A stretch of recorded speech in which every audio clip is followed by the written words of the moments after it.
చాలా important question అండి.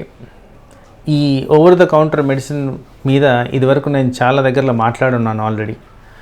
Over the counter medicine అనేది కొంత లిమిటెడ్గా కొన్ని మెడిసిన్సే వాడాల్సిన అవసరం ఉంది, అది కూడా కొంత అండర్స్టాండింగ్తో. అన్ఫార్చునేట్గా ఇర్రాషనల్ యూసేజ్ ఆఫ్ మెడిసిన్ అనేది నేను చాలా తరచుగా చూస్తూ ఉన్నాను. ఇక్కడ ఇర్రాషనల్ యూసేజ్ అంటే ఫస్ట్ ఆఫ్ ఆల్ కండిషన్కి తగ్గిన మెడిసిన్ వాడుతున్నామా లేదా అనేది ఇంపార్టెంట్. ఎందుకంటే ఈ గ్యాస్ట్రిక్ ట్రబుల్ అనేది ఒక ఊత పదంలాగా వాడుతున్నారు. అండర్స్టాండింగ్ తక్కువతో దాని మీద ట్రీట్మెంట్ అనేది జరుగుతుంది.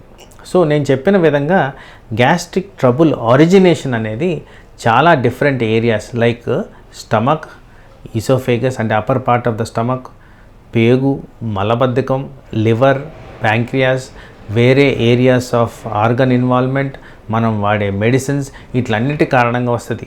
ప్రతిదానికి ఒక విధమైన అప్రోచ్ ఉంది. అది స్పెషలిస్ట్ని సంప్రదిస్తే కానీ దాన్ని హైలైట్ కాదు. కానీ తరచుగా నేను గమనించేది ఏంటంటే షాప్ దగ్గరికి వెళ్ళేసి వాళ్ళు ఇచ్చిన మెడిసిన్ వేసుకోవడం అనేది జరుగుతుంది. అది కూడా ఇన్అడిక్యువేటెడ్ డోసెస్, ఇన్అడిక్యువేట్ టైం అండ్ అది కాంప్లికేషన్కి దారి తీయడం తప్ప ఇంకా వేరే విధంగా మనము చూడట్లేదు. సో మోస్ట్ ఇంపార్టెంట్గా మనం గమనించుకోవాల్సింది ఆ ట్యాబ్లెట్లు ఇర్రాషనల్గా వాడినందుకు అనర్థాలు కూడా చాలా జరిగేదానికి. ఫర్ ఎగ్జాంపుల్ ఈ కామన్గా వాడే ఈ ప్రోటాన్ పంప్ ఇన్హిబిటర్స్ అంటాం, అంటే ఒమేజు, ప్యాన్ లాంటి ట్యాబ్లెట్ల వల్ల మనకి పోషకాహారాల లోపాలు చాలా ఈజీగా వస్తాయి. మోస్ట్ కామన్గా విటమిన్ లోపాలు, మినరల్స్ లోపాలు, కిడ్నీ మీద ఒత్తిడి, ఇలాంటివన్నీ అండ్ మాల్ అబ్జార్ప్షన్ సిండ్రోమ్స్ చాలా జరుగుతాయి ఇలాంటివి.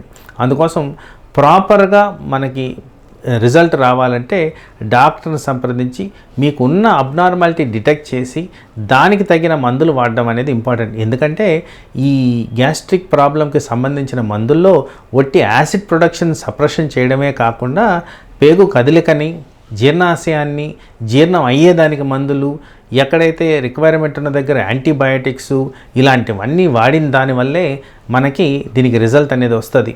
ఏదైతే నిర్ధారించకుండా వాడతామో ఎప్పుడు కూడా మీకు పర్మనెంట్ సొల్యూషన్ రాకుండా దీర్ఘకాలంలో సమస్యలు వస్తూ కొన్నిసార్లు తీవ్రమైన ఒత్తిడికి కనీసం పట్టించుకోనందుకు క్యాన్సర్ కూడా దారితీసే విధంగా జరుగుద్ది. కాబట్టి మనం చాలా జాగ్రత్తగా ఉండాల్సిన అంశం అది.